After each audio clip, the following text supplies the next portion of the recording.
안녕하십니까. 신의근의 국방TV 데일리 디펜스입니다. 여러분, 정말 하루가 다르게 매일매일 쇼킹한 뉴스가 쏟아져 나오고 있습니다. 바로 북한 이야기죠. 자, 이제 식물인간 이야기까지 나오고 있습니다. 자, 김정은이 식물인간이 되었을지도 모르겠습니다. 중국이 개입해서 북한을 분할하려는 움직임, 예전부터 알고 있었습니다. 이제 우리가 북한 급변 사태 대비해서 북한 전투를 우리 대한민국과 함께 통일하는 이런 대비태세 해야 될 것 같지 않습니까? 자, 관련한 소식 여러분들과 토의하겠습니다. 자, 중국 고위 관계자가 김정은이 식물인간 상태다, 그리고 의료진을 급파했다 라고 이야기한 그 기사가 쫙 나왔죠. 자, 이게 이제 4월 23일부터 23일, 24일, 25일 이런 식으로 계속 김정은 사망 또는 식물인간 뇌사 상태 이런 기사가 나오는 것들이에요. 자, 이제 지금 가장 최신 뉴스인데 일본의 주간지 슈칸겐가이라는 언론을 인용을 해서 우리 언론들이 쫙 보도를 했는데, 중앙일보 기사를 한번 보겠습니다. 중국 의학원 소속 푸아이 병원의 국가심혈관센터와 인민해방군 301 병원 의료진들을 중심으로 50여 명을 구성해 장비와 함께 특별기 편으로 평양에 보냈다. 평양의 집도의가 잔뜩 긴장한 탓에 애초 1분 안에 끝낼 것으로 예상됐던 스텐트 시술은 8분까지 시간이 늘어났다. 그 사이 김정은은 식물인간이 됐다 라고 중앙일보가 일본 언론을 인용해서 이렇게 보도를 했고요. 그리고 이제 그 하루 전날 뉴델리는 또 이렇게 보도를 했습니다. 김정은이 심장, 관상, 동맥 우회수를 받던 중에 의료진의 실수로 뇌사 상태가 됐으며 현재 관을 통해 영양을 공급받는 식물인간 상태다 라고 뉴델리가 단독 보도를 했고요. 그 하루 아래 이제 장성민, 과거 이제 저와 함께 TV조선의 장성민의 시사 탱크를 진행하고 저는 거기에 이제 고정 출연을 했던 아주 이제 이 말씀 잘 하시는 분 계시지 않습니까? 그분이 중국 고위층의 정말 신뢰할 수 있는 정보를 가지고 이야기를 들었다라고 하면서 인터뷰를 한 내용이죠. 이렇게 인터뷰가 됐었는데, 중국 고위 관계자로부터 김정은이 회복 불가능한 중태 상태에 있다는 정보를 입수했으며 북한 최고 핵심 멤버들이 현재 김정은의 상태를 사망으로 간주해야 한다고 결론지었다라고 장성민 세계화 동북아 평화포럼 이사장이 그렇게 밝혔었습니다. 이런 식으로 지금 4월 23일, 24일, 25일 계속 김정은 사망 이야기가 나오고 있어요. 이거 정말 보통 일은 아닌 것 같다라는 생각이 듭니다. 왜냐, 김정은이 뭐 수술 받고 이렇게 해서 한 40여일 동안 대외 활동 전혀 하지 않고 이랬던 적 있지 않습니까? 또 20여일, 10여일 뭐 이런 것들 많았습니다. 그러나 그때 이런 식으로 사망, 뇌사, 중태 이런 이야기는 안 나왔거든요. 그런데 이번에는 이런 식으로 나온다는 것은 뭔가 지금 상당한 신빙성 있는 이야기가 진행되고 있다. 그리고 이제 저와 아주 잘 지내는 모 언론사 중국 특파원이 있어요. 이렇게 정말로 중국에서 이런 의료진들이 급파가 돼서 특별기 편으로 북한으로 간 건 맞답니다. 자, 이런 구체적인 이야기가 들려오고 있기 때문에 이거 정말 큰일이 진행되고 있는 것은 아니냐라는 그런 생각을 확실하게 해볼 수 있는 것이죠. 자, 그런데 이런 와중에 평양에는 사재기 광풍이 불어닥치고 있다고 합니다. 물론 지난 전염병 초창기에 평양 또 북한 지역에 사재기 열풍이 있었지만 지금하고는 차원이 다르다 이겁니다. 자, 4월 23일 데일리 NK 등 언론들이 종합적으로 보도를 했는데 이렇게 이야기를 합니다. 18일부터 평양에서 사재기 현상이 나타나기 시작했으며 각종 상점에서 판매되는 수입 식품과 조미료, 전자제품의 가격도 크게 오르고 있다. 평양에서는 방역 조치로 수입이 통제되면서 지난 2월과 3월에도 사재기 현상이 있었으나 현재는 한층 심화됐으며 사람들은 앞으로 4배가 올라가도 없어서 못 살 것이라고 말한다. 당국은 이런 상황에서도 당을 믿고 허리띠를 조이면서 난국을 타개하자는 구호만 내세우며 내부 결집을 위한 선전선동에 나섰다. 이에 시민들은 자력갱생으로 자립적 토대를 마련했다고 하면서 상점에는 물건이 없고 있어도 너무 비싸 살 수가 없는데 통제만 하지 말고 살 방도를 제시하라며 반발하고 있다라고 하는 것이죠. 지난 1993년, 94년 이 무렵 서울에서 사재기 열풍이 있었죠. 왜냐? 전쟁이 날 뻔했으니까요. 그때 이제 북한이 NPT 탈퇴하고 IAEA 사찰 거부하고 김일성이 사망하고 이런 연이어서 이런 사태가 터지면서 그때 사재기 열풍이 있었습니다. 그런데 지금은 우리는 뭐 괜찮죠. 사회가 굉장히 이제 고도화되고 안정화되었으니까. 그런데 북한은 지금 이런 식으로 뭔가 심각하다라고 하는 것을 느끼고 있는 것이죠. 특히 이제 평양 사람들은 특권층과 아주 가까이 있으니까 정보가 상대적으로 빠르지 않겠습니까? 그래서 이거 지금 뭐 국경 폐쇄되고 이렇게 하면 일단 먹을 것 있어야 되겠다 해서 지금 사재기 열풍이 있는 것입니다. 생필품 중심으로. 자, 이런 와중에 집권 세력으로서의 리더십을 김정은은 최근에 완전히 상실했죠. 제가 뭐 여기 표를 갖다 정리를 했는데 두 가지 라인입니다. 하나는 민간 부분에서 국민들에게, 인민들에게 상실한 리더십. 하나는 이제 군인들에게 상실한 리더십이죠. 군인들과 어떤 그 정부 관료들에게 상실한 리더십인데, 국민들에게는 방역 실패, 대규모 희생 이런 것들로 원성을 사고, 배급 체제가 무너졌죠. 사회주의 경제 체제임에도 불구하고. 그러면서 이제 기아가 발생하죠. 그러면서 민생을 외면한 토목공사를 마구마구 벌이고 있습니다. 뭐 스키장을 만들고 원산에 리조트를 만들고 온천 단지를 만들고 뭐 이런 식으로 굉장히 해서는 안 되는 그런 토목공사를 벌이고 있죠. 그러면서 그런 것들을 위해서 주민 개인 재산 그리고 노동력을 착취하고 있습니다.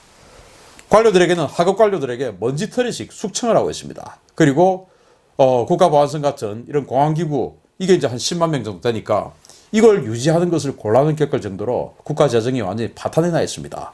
그러면서 그런 때문에 고위층에 선물 정치를 통해서 그동안 버텨왔는데 고위층에 선물을 주지 못하니 이게 충성심을 유지를 하기가 힘들고 돈을 자기가 계속 정치 자금을 마련해야 되니까 고위층들이 가지고 있던 그 이권들을 뺏어내기 시작합니다. 그러니까 고위층들의 불만도 쌓이게 되죠. 그러면서 이제 군부 통치 기반이 균열되고 있습니다. 자, 그러면서 말단 간부들에 대한 먼지털이, 그러니까 이제 제가 고위층 그리고 말단 이런 식으로 한번 나눠봤는데요. 데일리 NK 등 언론들이 이렇게 4월 23일 날 보도를 쫙 했는데 한번 보시겠습니다.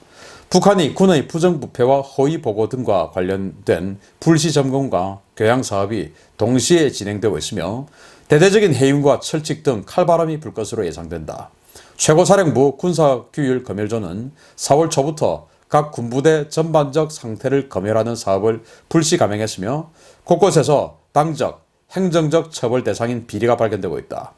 부정부패는 오중읍 7년대 칭호를 받은 모범부대에서도 나타나서 검열 성원들이 놀랄 정도였으며 당국은 생각보다 심각한 실태에 당혹감을 감추지 못하고 있는 상황이다. 각 군은 불의에 언제 검열할지 몰라서 불안함에 떨고 있는 상태다. 오중읍 7년대는 북한 군 중에서 가장 그 전력이 높다 또 잘한다 라는 그런 평가를 받은 부대에게 이 오중읍 7년대 칭호를 부여하죠. 이런 부대에서도 지금 비리가 횡행하고 있다는 겁니다. 저하고 친하게 지낸 강명도 교수, 북한에서 이제 그 보위부 장교를 하다가 내려왔는데 그 강명도 교수가 보위부 장교 하던 시절에 검열을 실제로 했다라고 하더라고요. 그때 이제 94년 그 북폭 위기 직전에 그때 그 자기가 이제 보위부였고 현장에 검열을 내려가 보면 탱크나 장갑차 이런데 연료통을 열어보면 연료가 들어있답니다. 그러나 딱 찍어보면 내부는 전부 물이고 위에만 기름이 이제 둥둥 뜨니까 위에만 기름을 요만큼 발라놓고 밑에는 물이다 이겁니다. 그래서 당시 미국이 때렸으면 북한은 탱크가 장갑차다 움직일 수 있는 거 하나도 없이 그냥 와르르 다 무너졌다 이겁니다. 지금 이런 식으로 북한에서 비리가 이루어지고 있을 수 있습니다. 그때처럼. 왜냐? 배급체제가 다 무너졌으니까. 이런 상태다. 그런데 이런 것들을 이제 잡아내니까 간부들이 너무너무 겁난 상황이죠. 오면 걸리니까 이것은 해결할 수가 없으니까. 수뇌부도 먼지 털고 있죠. 바로 군정지도부를 만들었습니다. 국가안전보위부. 이게 10만 명이나 되는데 그걸 유지할 방도가 없으니 이제는 군정지도부라는 걸 만들어서 장군들만 감시감독하고 있습니다. 사생활까지도 사찰합니다. 그래서 그들이 얼마를 떼먹었는지 어떻게 비리를 저지르고 있는지 이런 것들 그 밑에 이제 대자, 상좌, 중좌, 소좌 이런 좌급 그리고 위관급까지는 이제는 감시도 못하겠다. 그냥 장군들만 감시하자. 왜? 기구를 운영할 능력이 안 되니까. 그러면서 장군들을 먼지 털고 있습니다. 그러니 이 병력 동원 능력을 가진 이 장군들이 굉장히 이제 불만에 쌓이겠죠. 과거에는 엄청난 이권 이런 것들도 했는데 그 이권도 다 뺏어가면서 사생활까지 검열하고 있으니 이제 굉장히 이 정권에 대해서 불만이 쌓이고 있습니다. 그런데 문제는 이 정권이 지금 김정은이 죽을 것 같지 않습니까? 제가 오늘 검은색 넥타이를 잘 안 하는데 방송하면서 오늘 일부러 맸습니다. 제가 뭐 이 사람 추모할 일은 전혀 없고 그냥 상징적으로 맸습니다. 자, 이런 와중에 정경도 국방부 장관이 북한 급변 사태 가능성에 대한 언급을 살짝 했습니다. 이 사람 이런 이야기 잘 안 하는 사람인데 뭐라고 이야기했냐. 북한 공군기 비행이 이례적으로 증가했으며 북한이 군사적 긴장감을 고조시키고 있다. 우리 군은 현 상황을 준전시 상황으로 인식한 가운데 군사 대비 태세와 연합방위 태세를 굳건하게 유지한다. 라고 4월 24일 날 정경도 장관이 이야기를 했어요. 우리 군은 현 상황을 준전시 상황으로 인식한다. 아니 지금 외부적으로 김정은이가 진짜로 식물인간이 아니라면 준전시 상황으로 이해할 이유가 전혀 없는 상황이에요. 그냥 코로나 사태가 준전시 상황입니까? 아니지 않습니까? 그런데 이렇게 지금 장관이 더군다나 뭐 사실은 뭐 용맹이라고는 거의 없어 보이는 이 정경도 장관이 이런 이야기를 했다라고 하는 것은 이거 굉장히 시사하는 바가 큽니다. 정경도 국방부 장관이 준전시 상황으로 인식한다. 이거 정말로 뭔가가 있다라고 해석할 수 있는 거예요. 그런 상황에서 지금 북한 그 한경남도 선덕비행장에 이동식 미사일 발사대가 전개가 되고 있죠. 그게 이제 4월 25일 그러니까 어제 북한이 인민군 창건일인데 사실은 그냥 넘어갔습니다. 그래서 그 창건일 기념해서 뭔가 또 도발을 할지는 모르겠으나 그동안 보여줬던 패턴대로 그러나 그걸 그 4월 인민군 창건 기념일 지났어요. 그런데 지금 선덕비행장에 이동식 미사일 발사대가 전개되고 있다. 왜 하느냐? 관심을 다른 데 돌리느냐? 아니면은 정말로 이 군사적인 급변 사태가 발생해서 미군 전력이 또는 한국군이 움직이면 때리겠다는 어떤 그런 사인이냐? 뭐냐 이거죠. 그런데 이제 조금 다행스러운 사인은 거기에 관람대 같은 게 설치되고 있다. 그러면은 뭐 저희들의 어떤 예상으로는 뭐 고위층이 가서 그 발사하는 모습을 참관한다라고 할 수 있는데 거기에 김정은이가 짠 하고 나타날 수도 있습니다. 그러면 이제 이 모든 사안은 하나의 해프닝으로 끝날 수가 있는데 그렇게 되기를 기대하는 분들도 많으실 겁니다. 그러나 그게 아니고 지금까지 쭉 내려오는 이 여러 가지 정황들, 우려들, 루머들 이게 사실일 경우는 어떻게 하냐. 급변 사태 생기는 거죠. 그러면 급변 사태가 생기면 우리는 그것을 해결할 능력이 있느냐 한번 보겠습니다. 자, 미국의 랜드 연구소의 브루스 베넷 박사와 다트머스 대학교의 제니퍼 린드 박사가 공동 연구한 건데요. 북한의 붕괴에서 군사작전과 소요라는 논문에서 이렇게 이야기를 합니다. 이제 여기 논문에 보면 제가 군 관련 연구 영역을 많이 수행했기 때문에 제가 자주 인용한 논문인데요. 여기 보면 북한군이 아주 북한 정권이 우호적일 때, 또 적대적일 때, 또 뭐 안정적일 때 이런 여러 가지 단계에서 안정화 작전을 하러 들어갔을 때 한국군이 몇 명 정도 필요하냐 이걸 연구를 한 건데 요 표는 북한 정권이 굉장히 한국군에게 우호적일 때 그러니까 완전히 이제 우리 어떤 생각대로 괴뢰 정권이 세워졌고 그 북한의 한국 주도의 괴뢰 정권이 한국에게 완벽하게 서비스를 해줄 때 그때 얼마가 필요하냐. 인도주의적 위기 상황 대처 그리고 치안 유지 이런 안정화 작전 해야 되죠. 여기에 18만에서 31만 2천 명이 필요하다 이겁니다. 국경 그리고 난민을 통제하는데 2만 4천 명. 저는 이건 너무 적다고 생각해요. 압록강, 두만강 이거 2만 4천 명 가지고 되겠습니까? WMD 회수 제거, 생화학무기, 핵무기 회수 제거하는데 3천에서 100만 명. 북한군을 무장 해제시키는데 4만 9천 명. 그리고 저항 세력 소탕하는데 7천에서 1만 명. 7천에서 1만 명 가지고 저항 세력이 소탕이 될지 이것도 저는 의문인데 아무튼 북한 정부가 굉장히 협조적인 상태에서 26만 3천에서 40만 5천 명의 전투병력이 행정병력이 아니고 전투병력이 북한에 들어가서 작전해야 된다. 한국을 방어하는 병력 빼고 북한에 들어가서 과연 그 병력 우리가 있느냐 없는 것이죠. 그럼 한미연합이 같이 들어가면 되지 않느냐. 미군이 보내주겠습니까? 지금 미국은 북한의 급변사태 발생해서도 이제 병력 안 보낼 수가 있습니다. 왜냐? 바로 며칠 전에 4월 23일 날 미국의 해군참모대학과 한미경제연구소가 화상회의를 했어요. 이 관련해서 뭐라고 이제 미국의 해군 참모대학의 교수가 이야기를 하냐. 해군 참모대학 교수는 당연히 군인이거나 군무원이겠죠. 김정은 건강에 진짜 문제가 있어서 사망한다고 하더라도 이는 북한 내부의 정치적 사안이므로 미국은 이에 대해 개입할 필요도 없다 라고 해군이 이야기를 한 거예요. 미 해군이. 현재 주한 미군들의 배치 주기는 너무 짧고 그나마도 첫 6개월 동안에는 전시 상황에 투입될 수 있는 실질적인 훈련을 받지 않은 상태인데 지금 훈련이 계속 취소되고 있어서 문제다. 미군 전력도 지금 뭐 믿을 수가 없는 것이죠. 그리고 개입할 수도 없고 개입할 필요도 없다라는 겁니다. 안 온다 이겁니다. 아프간전, 이라크전을 거치면서 미국이 다른 나라의 안정화 작전에서 굉장히 큰 병력 손실을 보면서 장기적으로 지상군을 투입하는 것에 이제는 환멸을 느끼고 있죠. 미 국민들이.